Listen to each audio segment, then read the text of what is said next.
Okay, y'all, if you're a teenager and don't know how to cook yet, start with eggs. I promise. Step 1, crack 2 eggs into a bowl. Step 2, mix them up with a little salt and pepper.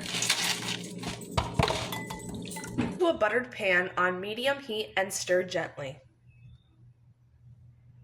Keep stirring until they're fluffy and cooked thorough. Don't overthink. When I was 18 years old, I didn't know how to cook, but with the help of the Speak Up for Kids Life Skills portal, I was able to learn a thing or two in the kitchen. If I can do it, you can too. Check out the life